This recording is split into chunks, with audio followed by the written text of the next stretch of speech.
Slow motion footage is something that's pretty popular nowadays, although I would argue it's slightly overused. Regardless, today we're going to look at how you can slow down footage within Resolve. But first, let's go over a couple of basic concepts that will help you to understand that really slow motion isn't something that starts the day of the edit. It usually starts before the shoot.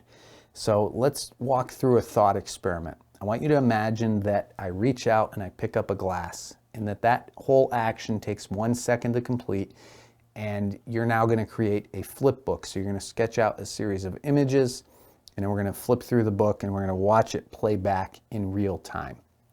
So now for the first part of this thought experiment, it doesn't matter if you sketch 24 images, 30, or 60, as long as you flip through all of those images in 1 second, it's going to play back in real time. And so, of course, this is a parallel to the video world. We're going to have 24 frames per second, 30 or 60, etc. Here's the catch. What if we want to slow it down? Well, if we have 30 images and now we have this 1 second action that we're going to play back, say, at 50% speed, that means now the action is going to take place over 2 seconds. So if we're cutting it in half, the speed that is, that means that for each second of playback, we're also cutting in half the number of images we have to flip through. So if this is 30 images that you drew and we want to flip through at 50% speed, that means we're going to flip through 15 images in 1 second and 15 images in the next second. What does this mean for our video? Because obviously, again, this is a parallel for the video world. Well, if we don't have enough images, things are going to play back choppy. It's not going to be as smooth as we might like. So what's the solution? Imagine that we knew that this was something we wanted to be able to play back at 30 frames per second, but we wanted to cut the speed in half. What happens now? What's the solution? What do? Well, we make sure that we sketch out 60 images, because if we're going to play it in half, that means we need 60 images in order to have 30 images for each second. Okay, so that's the basic concept, is you want to have enough images. You want to have a high enough frame rate so that when you go to slow things down, you have enough footage that you have enough frames, that is, that you can stretch the frames out in order to slow the footage down. And so kind of built from this is the idea that we want to think in multiples of our project frame rate. So if I know I'm making a video that's going to be 24 frames per second, and I'm going to shoot maybe a wine pour that I want to slow down, I could shoot in multiples of that frame rate in order to have excess frames to do so. So in this case, we have 120 frames per second footage on a 24 frames per second timeline. So we have to ask ourselves, are those divisible? Now, it's not to say that you can't slow footage down when it's not divisible. The software is usually good at making things work out. It's just a best practice to think in terms of numbers that are divisible by your final project frame rate.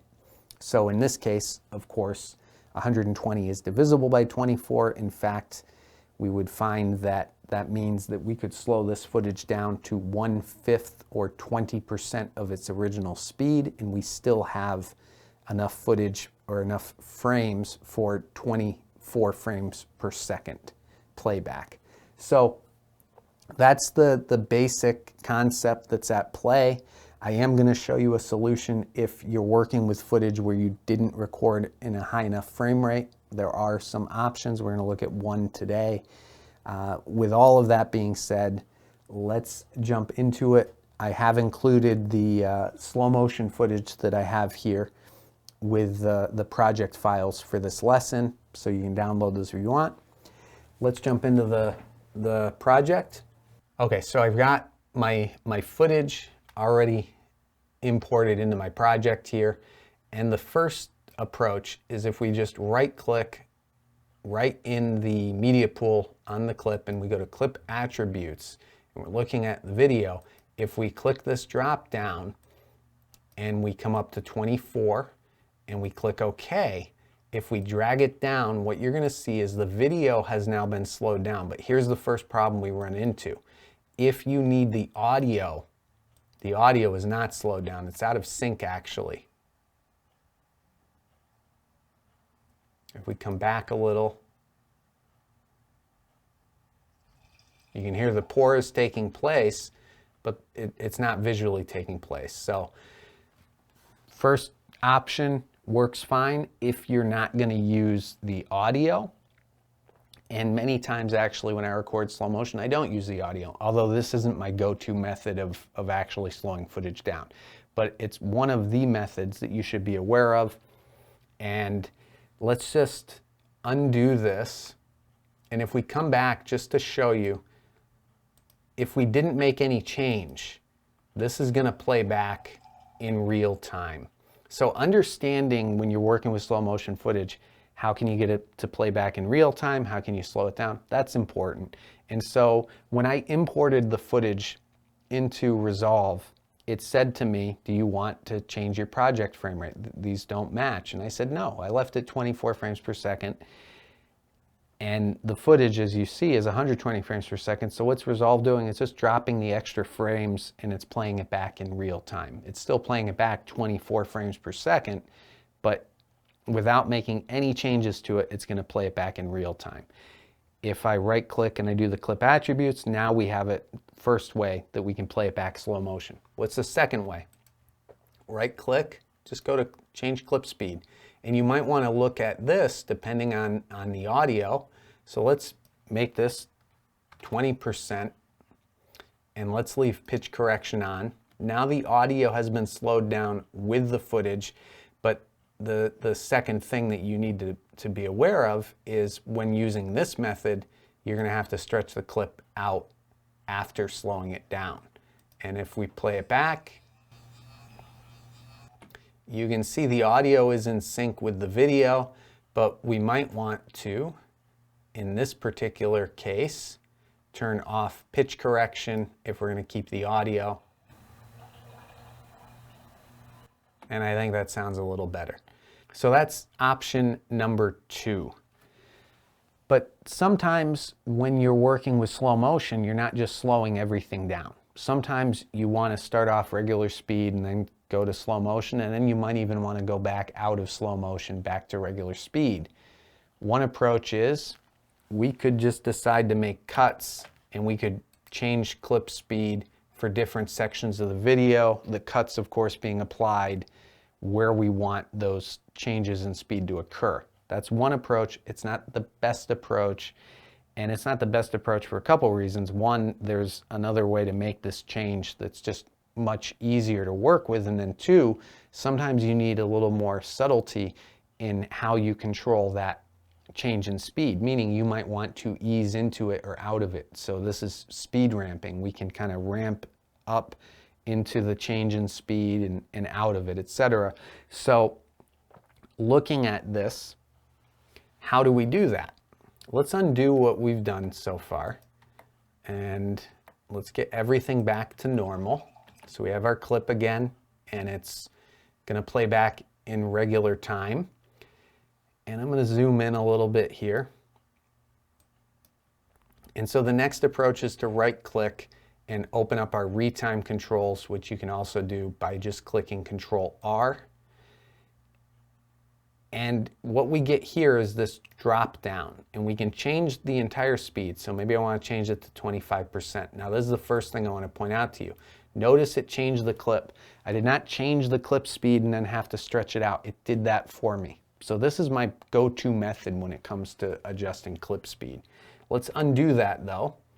We'll zoom back in a little, because what I also want to show you is we don't have to just universally change clip speed. We can add a speed point. And notice that when I click on it, it added that point right where my playhead was. And it doesn't matter to me right now where that necessarily is, because I can grab it and I can drag it. And we haven't changed the speed yet. So again, it still doesn't matter. But let's say that we're easing into a change in speed here. We can change where that speed change takes place. I could decide that I want to add another speed point, and then maybe I want to ease out of that change in speed, bring it back to 100%. And again, I can grab this handle here and I can drag it back and forth. And you might be saying, well, that's great, but you were mentioning how we can ease in and out of it. Well, to do that, we need to right click and we need to open up our retime curve. And we're not going to play with retime frame. We could leave this checked, which many times I do, or we can uncheck it and then open up retime speed. You can have both of these open at the same time. Doesn't matter. But either way, we need retime speed. And what we see here is, okay, this is the speed of this first section of the clip. It's 100%. The next section is now at 25%. And there's this sudden drop like a cliff. And then we have the speed increases back up to 100%. And again, that sudden drop. So what we need to do is we need to select these points here. And if we click on these options, you can see this option kind of leaves it as this clip. This option here gives us this rounded curve that then we have handles and we can manipulate how much we want to ease in and out of the speed change. And again, we can select this side and we can click and we have those options. What about the fact that this is 25% and we know that we could go to 20%, but when we were changing the speed, we weren't given that option. Well, these handles drag where the speed takes place. So it's changing exactly at what point that speed is taking place and how far it's stretched out along. This top handle helps us change the speed itself. So you can see, just looking at this, we're at 59%. If I stretch it out, it's now 20%. And then we could decide that we want to make further adjustments as far as where that takes place. Let's zoom out of this a little and let's just look at what we have going on. Let's grab this and drag it back. And notice that the pitch correction is applied again. So if I click on this drop down, you see here pitch correction. I can uncheck that and we've removed that. And then maybe I want to readjust where this takes place.